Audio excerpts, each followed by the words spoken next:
Ladies and gentlemen, my name's Ed Fulner. I have been at various times president of this institution over the last 40 years, and it's always a great pleasure to return and to have an exciting opportunity, really a very pleasant one, to introduce somebody who's very special, not just to the Heritage Foundation, but to the whole conservative movement. I first got to know today's speaker when he was a member of the U.S. House of Representatives. He did that, went on to become a very distinguished and successful governor in an unlikely place called Maryland, which was a very good 4-year run. But in the meantime, and continuing right up to today, in addition to his full-time activities as a member of the bar and a senior partner at King and Spalding here in town, he's been a prolific writer. A couple of books, regular columns in the Washington Examiner, Times, even the Post, once in a while, and various other publications. Contributor on Fox News, Fox Business News, and somebody who really gives us some really great insights. I did do a little jacket blurb here for Bob's book because I had the opportunity to read it in page proofs. And as I said, it really is a very good read. I encourage all of you to do so, but I particularly encourage you today to listen to the governor and hear what he has to say about where we are today, where we've come from, as he discusses his volume. Bet you didn't see that one coming. Governor Ehrlich. Thanks, sir. Thank you. All right, I'm not sucking up here, but as you know, the guy that just introduced me has been pretty important to this organization and this movement for many, many years. And as Ed said, we have been friends for decades, and we have a close mutual friend, Elaine Pevenstein. Many of you know Elaine, who's been my right hand for many years. She helped arrange this with Ed. You led this organization with dignity and distinction. And you raised a few bucks along the way too, right? And that really counts. So to be here with you today, to know what you mean to this movement is a great honor for all of us, I think. That's an applause line, by the way. So if you worked in the Ehrlich administration, you can stand. Please stand, please stand. And just take your time and tell everybody what a great governor I was. Just, Greg, you can start. No, take your time. Anyway, it's good to be here. I'm going to be real brief. I've been running around the country with the book, and as the people who've been around me for many years know, I write my own stuff. As a member of Congress, wrote my own speeches. As a governor, I wrote my own States of the Union and major speeches, and my Deputy Chief of Staff, Ed Miller, is back there, knows very well, because sometimes I would wake up on State of the State Day, and I was upset, Ed. The left had done something to me, to our cause. And Greg Missoni would be there knowing I was in a bad mood, which is always dangerous because when something was on my mind during the State of the State, I would go off script. And your senior staff, it gets very nervous when you go off script, but sometimes the Washington Post didn't like what I said, but that's when I knew I was right. So in any event, I write my own stuff and I enjoy my own stuff because my suspicion over the years was in all my races for legislature, for the House, for governorship, that I thought part of my appeal was that when I spoke words, people suspected those words were mine. Those thoughts reflected my views. And I think in politics, it doesn't get any better than that. It just does not get any better than that. So Greg Missoni's here. He's been with me for many years, my former press secretary, and he knows how true that statement is. So with regard to this book, it's my fourth book. It's done very well. It started #1 on one of Amazon's political categories. It came out real hot. And it's the first time really a publisher's been excited about a title, because you can't beat the title, because you can't beat where America was and is today. Bet you didn't see that one coming. And a lot of people didn't see it coming. Some people pretend they saw it coming, but very few people actually did see it coming. And because I was out there on the stump with my third book tour, Turning Point, I was able to see, to experience, to touch what was happening. And I talk about this in the book, because the book is a combination of previous previously published columns, sort of the Charles Kronheimer approach, the best of what you wrote at the time, plus new writings. And so I would be in Naples, Florida, I'd be in New Hampshire, I'd be up and down the East Coast, mostly, Ohio sometimes, and I would be doing events for Lincoln Day dinners and candidates, and John Kasich was a friend of mine. He was my former chair in the House, budget chair, and someone I have great regard for, popular governor of Ohio. And I would say nice things about all the candidates, but particularly Kasich. And these women, particularly in the front row, they always sit in the front row, and they were wearing Trump T-shirts, and they would show up regardless of the state, they were different women, but it was the same MO. It was the same T-shirt, the same hat. And when you said something that could be interpreted potentially as not necessarily critical of Donald Trump, but positive with regard to another candidate, you got the catcalls, you got looks, you got sneers.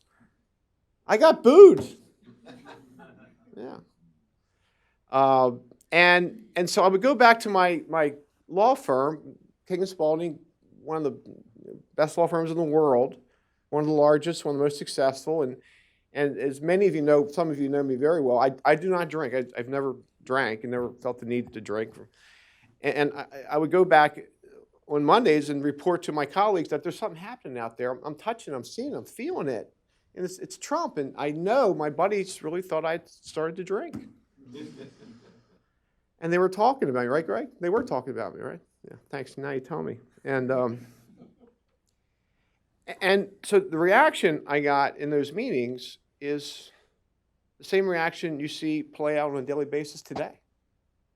And we use these terms like establishment, these sort of difficult to define terms. It can mean what you want. They're very subjective. But the bottom line is this town, many power brokers in this town did not want to get, still do not understand the Trump phenomenon. So I thought, since I was out there, I would just take some notes and record what I was feeling and seeing and writing for the Examiner and National Review and all this. And it occurred to me as Donald Trump repeatedly violated every rule I had ever been taught, every rule that was ever taught, every rule that ever existed in politics, that there was something going on because he wouldn't die. In fact, every time he violated a rule, he came back stronger. And one day I awakened and I turned to Kendall and I said, you know what, I'm getting this because there are no rules in the Trump era. In fact, he figured out what he figured out years ago when he was a celebrity, that he is the story, that he sucks the air out of a room. In fact, have you ever seen a president, Ed, that still sucks the air out of it every day, every way? He is the story every day. So the reality of the campaign was a small staff running around and ordering McDonald's out to the plane and showing up at tarmacs and talking stream of consciousness and what you think and what needs to be done and ordering more McDonald's to the plane and going off to the next tarmac. Very little staff, very little paid media, violating every rule that we know in town, and the establishment went, huh? What's happening? What's happening here? This cannot be occurring. If you take the time to study the ML, we'll get more into the ML in a second, but if you take time to study the personal history with regard to the president, you'll see that it just wasn't all off the cuff, there wasn't all stream of consciousness, because many of the issues that became his core set of principles were issues he's been talking about for decades. Cutting the corporate income tax, immigration reform, less regulation, treating veterans in the appropriate way. These are issues he's been talking about since the 80s.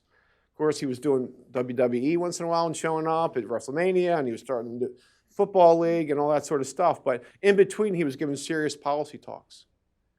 And those issues reverberated around America during the 2016 campaign. So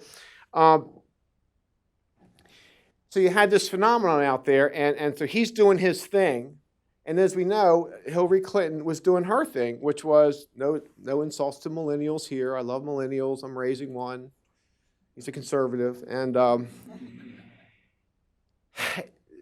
she was following the old playbook and doing what establishments do and taking polls and all that.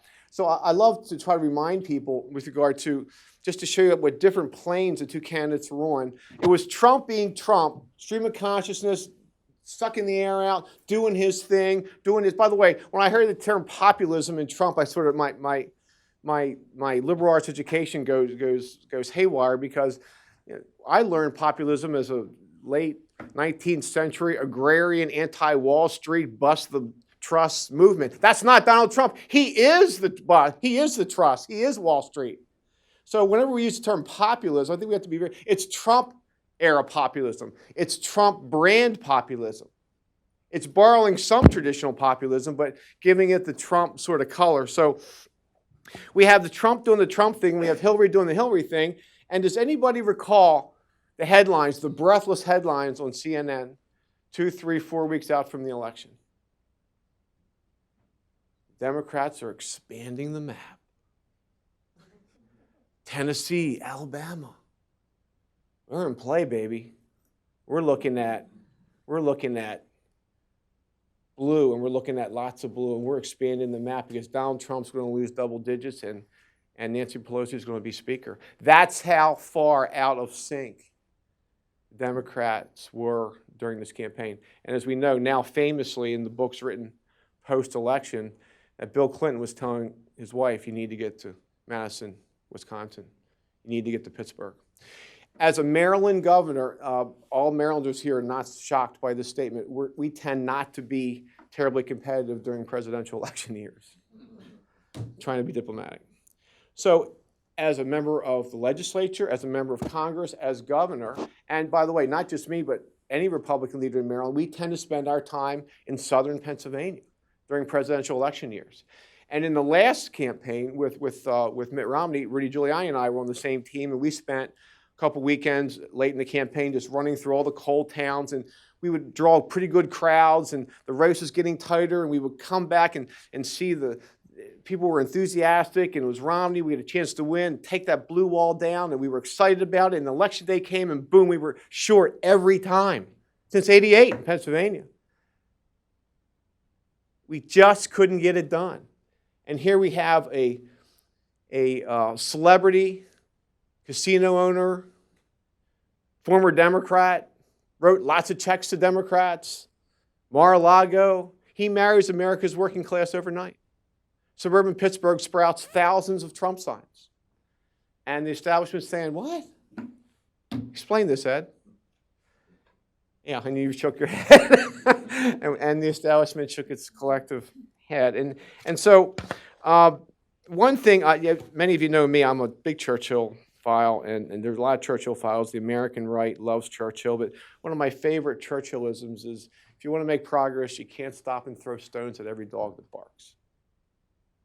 And what that means is, you really have to, if you have a route, you have a strategy, you have to follow it, and you can't hate your enemies too much. And what we've seen now, from day one in the campaign, from the day he descended that escalator at Trump Tower, and the paid actors were applauding, and we're seeing hate, we're seeing animosity, we're seeing resentment, we're seeing misunderstanding. But most of all, we're seeing not opposition, resistance. Resistance. And so the violation of Churchill's rule occurs on a daily basis, on an hourly basis, sometimes by the minute. And sometimes it's real, sometimes the dogs are real, and sometimes the dogs are invisible. The MLK bust, missing from the Oval Office. First day story, absolutely made up.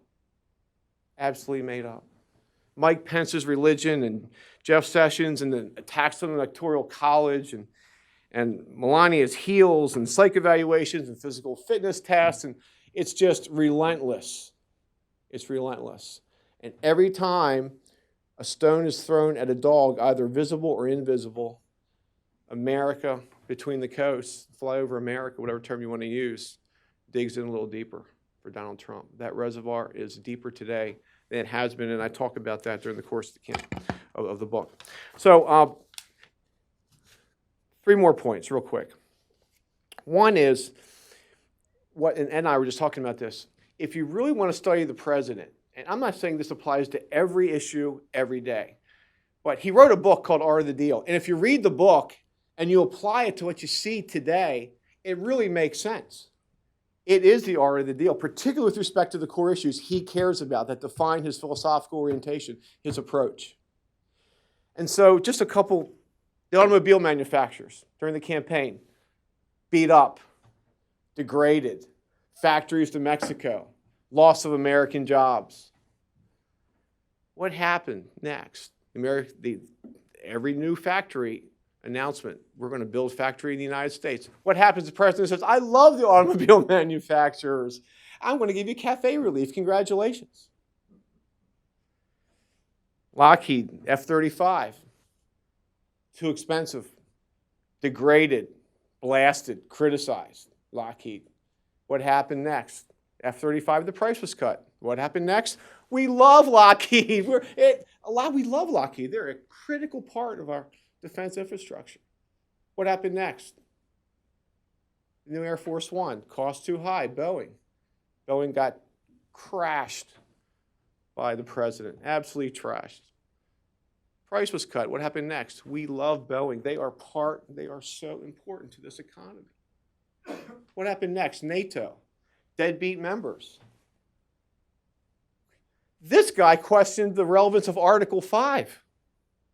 We told you he was in bed with Putin, right? What happened next? His deadbeat members paid up. What happened next? We love NATO. Article 5 lives. NATO is critically important. And on and on and on, from China and TPP and North Korea. Does anybody recall the first substantive policy statement out of the Trump administration? We're going to question one China policy. We told you he was crazy. There's going to be a nuclear war over Taiwan.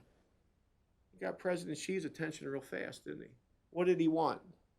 He needed help with North Korea. What did he get? A summit. What happened next? Praise for the president. It's not too hard to follow, but the press won't because they violate Churchill's rule every day. Now, we talk about disruptors, and I always ask my audiences around the country, what part of disruptor did you think would be pleasant?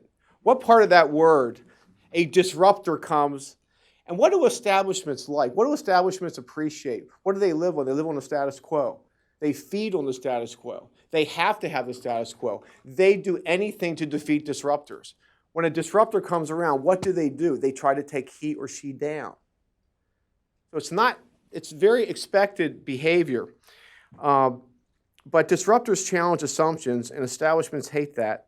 And disruptors ask questions. And these last 2 points I'd really like you to focus on because the book addresses them in great detail. Disruptors ask a singular question that establishments hate. It's a one-word question. Why? Why?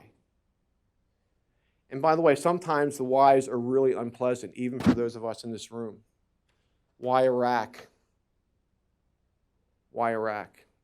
That's what Donald Trump did. Why Iraq? Why one China policy? Why passivity at the State Department? Why last-minute monument designations? Why NATO's continued relevance? Why mass illegal immigration? Why Paris? Why subsidies for the PLO? Why turning the other cheek at the UN?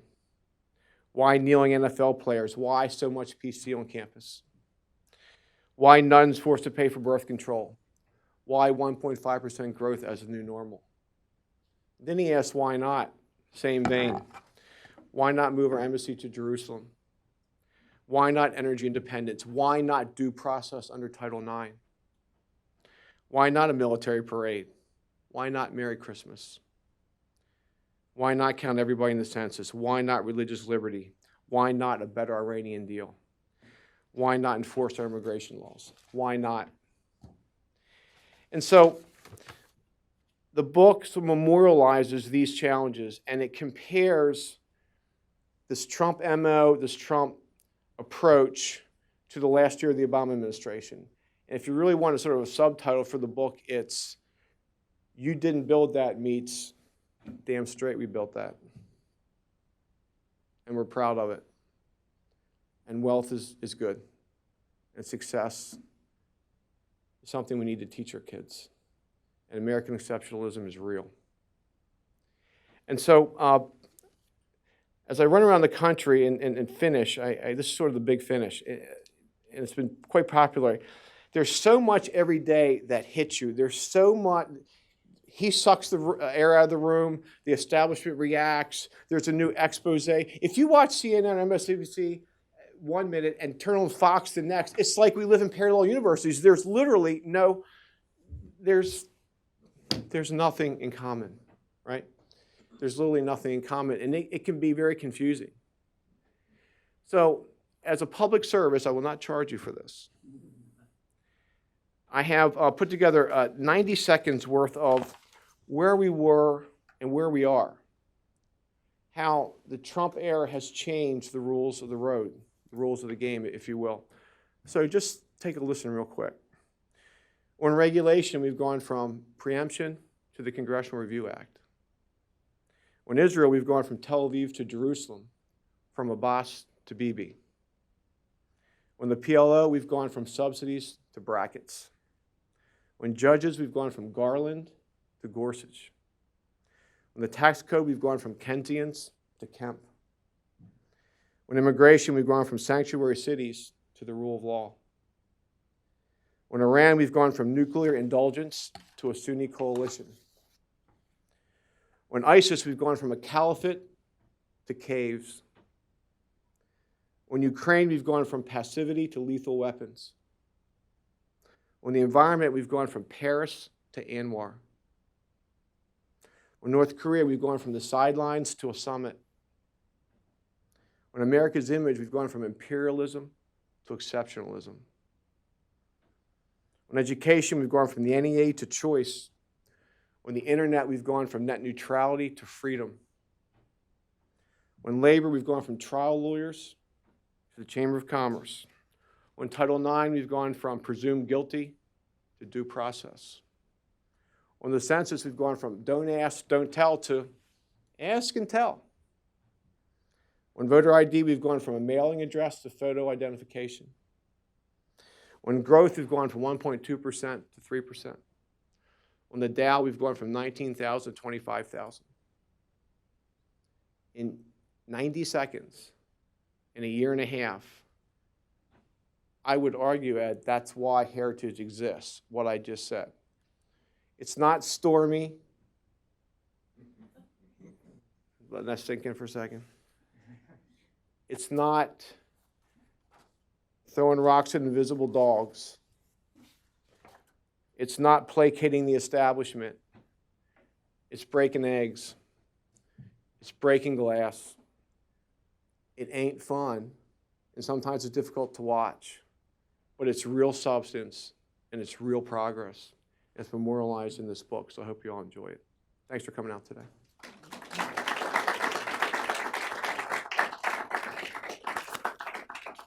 Thanks, Bob. That was terrific. You'll take some questions. I just have one correction to make. I counted there were 20, not 19 at the end. Who's got the first question? We have mics. Here we go. Yes, sir. My name is Cami Bhatt. I'm with the Pakistani Spectator. We know each other for years. So. And my question is about the separation of children from family. Since you used to work in the Congress, do you think that Trump has reduced his leverage about building a wall? I'm asking this question because now if you read Washington Post and New York Times, they are criticizing him between the line that he abandoned his supporter who were supporting him on this issue. In other words, you see Hillary Clinton's statement, you see Obama's camp having teenager. Have it both ways. Exactly. But they are criticizing. I mean, it doesn't matter what he does, they are going to criticize him. Thanks. I think we all know the administration just said, in this instance, we can't take this heat. We're going to take our lump, our short-term lump, and we're going to go on. And that was probably a smart thing to do with regard to, because he was not only losing, obviously, the left and people who see invisible dogs, he was also losing GOPers as well. But what's interesting is, and what's frustrating here again is, if you know the history, if you know this was Obama administration policy, if you know the genesis of this was simply enforcing the law, the rule of law, which is what he ran on, which is why people like him. So I don't think, it certainly took a short-term hit. Do I think it's going to be lasting, long-term? No. And do I think there's potentially an upside to it? Yes, because, again, he shows he's pretty serious about enforcing the law, and that should never weaken your negotiating position.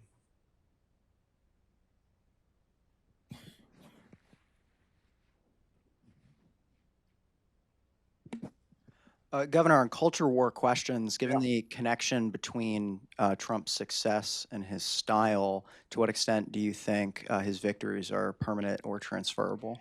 Don't you love, just got to love the fact that on the left, literally their heads spin off because you have conservative and the religious right and sort of social conservatives loving this guy. And in fact, when Stormy hit, what did the polling show? A week later, his numbers went up. Now, I would argue if that happened to someone like me, of course, I'd be dead because Kendall would have killed me. But if I think part of this is expectations. And there's some political science phrase or term that encompasses this. But in life, it's expectations. And you see it repeatedly. When you have sort of a very strong philosophical candidate, and they turn on the philosophical base, and their numbers go up, right? And we see it time and time again.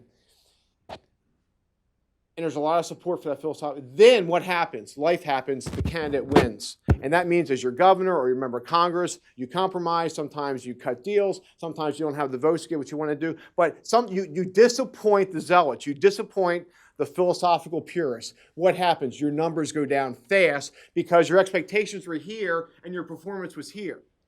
So I was in Florida recently, and during the Stormy stuff, and a woman, and I brought up Stormy, and the one woman said, we didn't elect the Pope. Not voting for the Pope. So what sets the left crazy is for the first time we've become pragmatic. You know, we whether that's good or bad, I'll wait for future generations to judge. But we have said there's so much good in that 90 seconds. There's so much real. There's so much we didn't expect. There's so much different. There's so much movement on the right. We're so different today. We're making progress. We can touch it. We can feel it. We can see it. That we'll put up with Stormy. So because the expectations are lower. The other thing, sort of the related point there is, and I typically make this point in my talks, he is not a creature of the Republican Party. He was a liberal Democrat for many years. His base is not purely the GOP base. Go to suburban Pittsburgh. Go to Dundalk, Maryland. Greg Missoni lives. 8-1 Democrat. He got 70% in the race. He is a function of middle class, working class, white and black people, by the way, who either showed up for him or didn't vote for Hillary Clinton. Where was Hillary Clinton right before the election? Downtown Philadelphia with Bon Jovi, getting the black vote out. What? And by the way, African American vote didn't show up. And today, and in 2.5 years, I predict Republicans are going to have a really, really nice, not story, but narrative, factual narrative, to take to the inner cities of America and say, you know what, things have improved with Donald Trump and Republicans.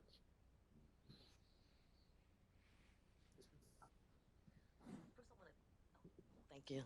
I want to say that 90-minute piece, 90-second piece, perfect. It's straight to the point. And it's, Myself. yes, you did a great job. I was trying to calm you down, but I couldn't. You're going too fast. I also want to say that President Trump, one of the things that I think people may have overlooked, and he constantly kicks it out, is that he's smart. He is really smart. I tested him. Now, let me say, I tested him August of 16. I posted some crime scene photographs that came out of Mexico. And I say crime scene. And I said, well, let me see what he's going to do with this. And I thought he was going to take it and just kind of shut down the wall argument. No, he went 100% further. Yeah.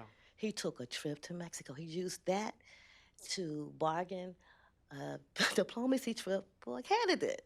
He wasn't even in office, and he's meeting with diplomats abroad.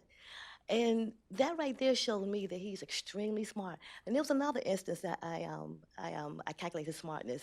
The night when the tape came out, it was like the couple of days before the debate. Mm-hmm. And I caught it around 5 o'clock.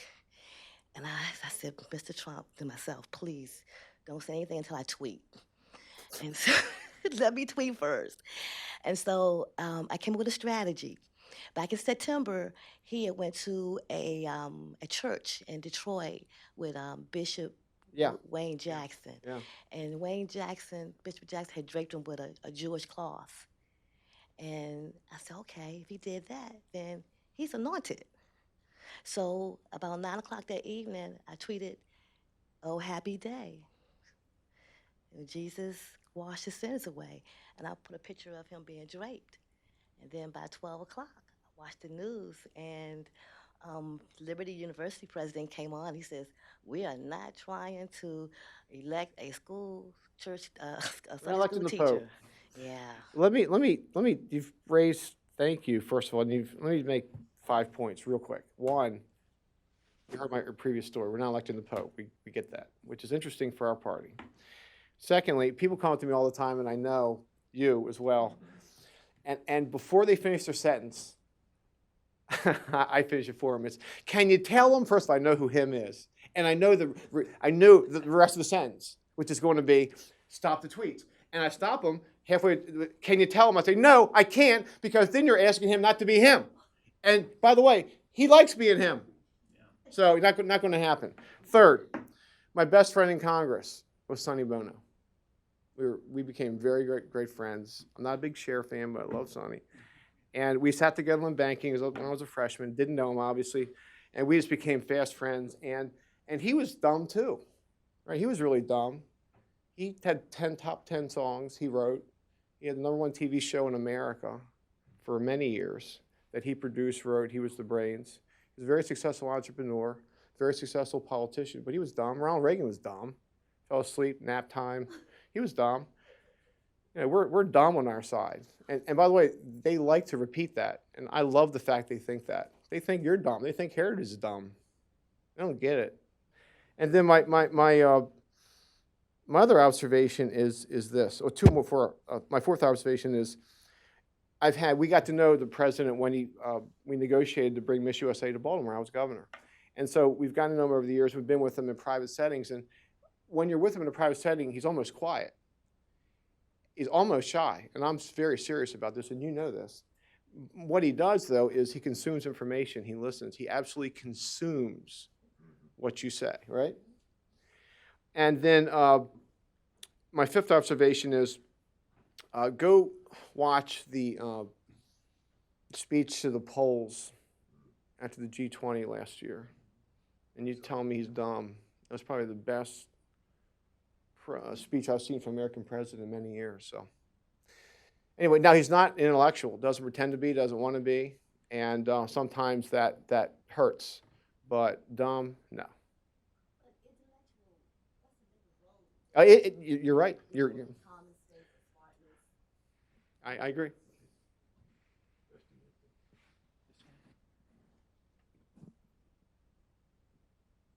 My first question is that what is good for Trump? Is it good for America?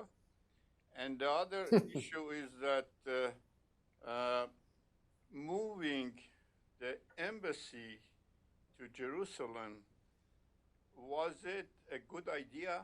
And also, wasn't it because he wanted to have the protection of Jewish lobby over here regarding immigration and media attack on him and that kind of stuff, while moving the embassy has damaged the country a lot all over the world? Well, it's not an idea, first of all. It was American policy for decades. We just didn't have presidents with the fortitude to do it. So it wasn't an idea at all. Republican, Democrat, bipartisan policy was move the embassy. He just did it. He's a disruptor. He actually did what he said he was going to do, which causes this town cognitive dissonance in many cases.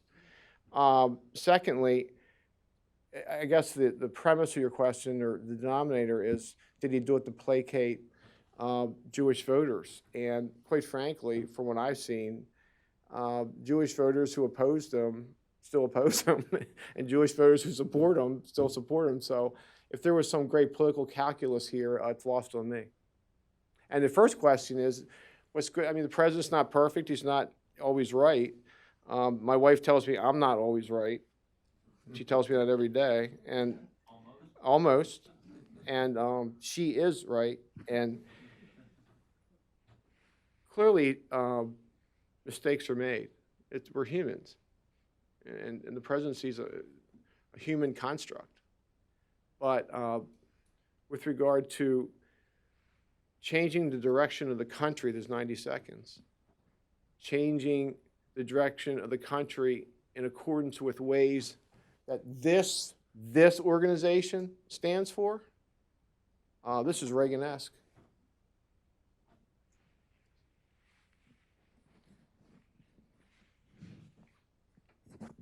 Hi, my name's Priscilla Barton. I'm from Baltimore. I'm actually working on Governor Hogan's reelection campaign, and I was actually God bless you. thanks. I was actually in Dundalk yesterday doing some canvassing, um, and a lot of those voters are labeled, key Democrats and Democratic expansion or key Democratic expansion targeted groups. And when I was out targeting, pretty much every one of them said that they were going to be in the Republican camp. Do you think? And also, this is a side note, but Michael Bloomberg came out yesterday and said that he was going to support the Democrats in their bid to take over Congress. He did? Yeah, he did. Do you think that? The Orioles, well, they won last night, but that was news early. Do you think that?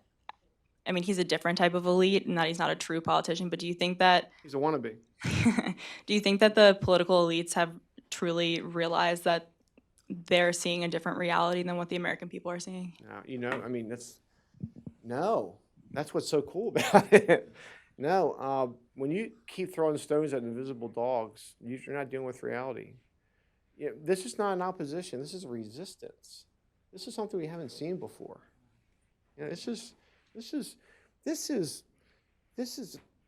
going to the home of free speech, Berkeley. This is where the civil rights movement and the anti-war movement and the women's movement took shape. With regard to dissent and what the country's all about. And this is going to Berkeley and saying, we're shutting speech down. We don't believe in free speech. We believe in our narrow view of the world. And it's why the left is on the defensive. It's antithetical to why you exist here and our fundamental principles. It's interesting. I wrote a piece recently, where are the liberals? When I grew up, it was liberals and conservatives. Now the liberals are being displaced. And the liberals, I love to talk to my liberal friends and say, what happened to your movement? What happened to speech? What do you do? You're degrading freedom. You're celebrating this. And then you celebrate it. Then you have speech codes and trigger warnings and all sorts of silliness that you teach young people. What is this? And I never get a good answer. So your walk through Dundalk, I'm sure, showed you that governor's got a lot of support, president has a lot of support, and that's no secret. And if you go through suburban Pittsburgh, you'll see the same thing. If you walk through suburban, name a big city, and you talk to Democrats. By the way, and so that's my point. This is not a Republican movement. And it's not necessarily a conservative movement with regard to trade and condemnation and certain. It's sort of a Trump movement, and it borrows traditional principles of conservatism, republicanism, and populism, and American nationalism, but it's very unique, and it's working.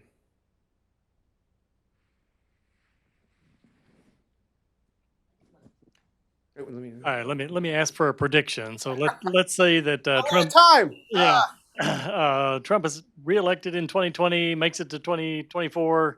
Then what? I like your think premise. Just as you said, this is not really a Republican president. What's going to come after him that will be carrying on his legacy? I think, let me sort of rephrase your question. I think what you're asking is, because you can't obviously 6 years in the future, but let me rephrase the question I think you're asking. Does he take up so much energy that when you get to November of 2020, we're done? We all want to go to Cancun. We just, enough. I can't take it one more day. And I think the answer, after a year and a half, and basically he's been on the political stage he's been doing this for 2.5 years. He's been sucking the air out daily for 2.5 years. He doesn't look tired to me. and the rallies appear to be well attended. And the last time I checked, real wage growth in this country is happening, which was the problem with the Obama era, right? Forget everything else. Forget all the other macro indicators. It was all about real wage growth in those neighborhoods, Great-grandfather factory, grandfather factory, father factory, son, factories close up. We're in Dundalk, Maryland. What are we doing? What's next? Well, those folks don't want to hear you didn't build that. Believe me. And they believe in America. They believe in the American dream. So the great answer here is I think we're not going to be exhausted. I think the stakes are so important that that we're going to be able to put it together again. And right now, obviously, given the state of the economy and where we are in the world, not that things are perfect, they never are, but he's in pretty good position.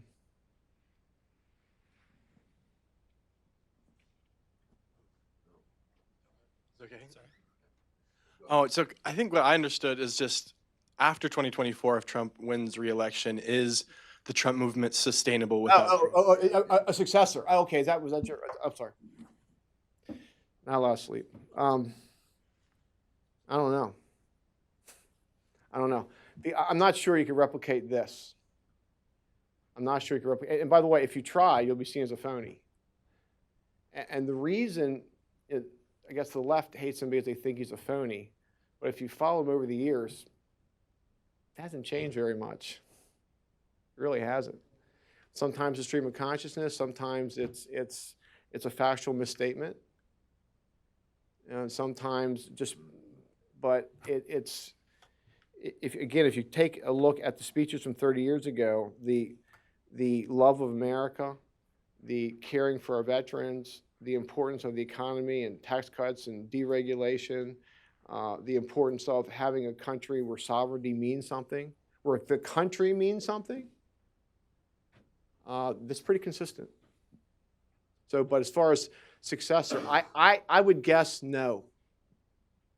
But what the terrain, what the landscape is going to look like at that era, it's going to be so different. And the Democrats, by the way, they have their own challenge. Are they going to go back to be the party of the left, or are they going to be the party of progressives? Hubert Humphrey or Elizabeth Warren? I mean, agreed? We'll see. I'm Carl Stetcher. I live in Colorado, but I did medical school at Maryland and residency at That counts. You should have voted. I'm not dead yet. This is a progression of something Rush Limbaugh brought up, which is in the late 60s, you have all the anti-nuke demonstrations and so on. And now that Trump is succeeding, progressing to anti-nuke, what's the left going to do next? What are they going to bring up since they're against their own policy? I'm the wrong person to ask because I don't understand what they do to begin with. But I do know this, that if one of your foundations is class envy, again, I keep going back to the you didn't build that because it was so instructive. It was so definitional with regard to those 8 years.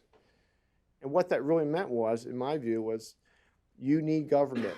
We are going to degrade individualism. It's the collective. It's the neighbor. It's the, what did Hillary say? It's the community, the village. And we all know we need help in life. We're not just individualists alone. But you go out to American entrepreneurs and ask them who built that, and they'll tell you they did. And that really sets us apart. And to degrade that message wasn't lost to a lot of people.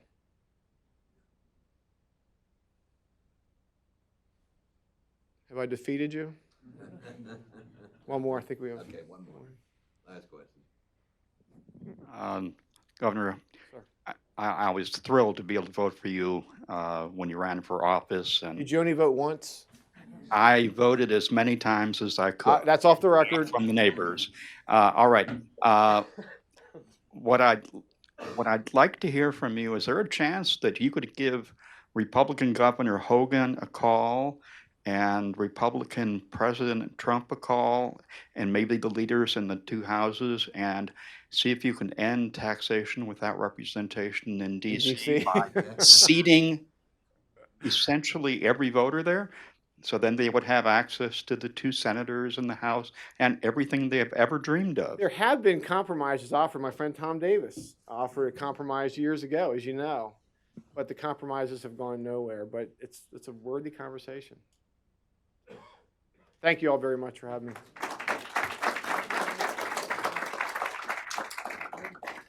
Thanks very much, Governor. We appreciate your being with us today.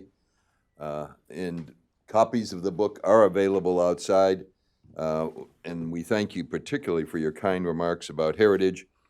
We just had an advanced look this Sunday's New York Times Magazine as a long feature piece about heritage and our role with regard to the Trump administration. Somewhat reluctantly, I urge all of you to read it. For somebody we both know, the failed New York Times. I don't really want to add to their bottom line by another 100 subscriptions for this weekend. But Sunday's paper is going to be very good. But in the meantime, what you really have to do is pick up Bob Ehrlich's book and read it and learn from it and learn where we are and why it's such an exciting time to be a part of what's going on in Washington. Thank you, Governor Ehrlich. Appreciate it.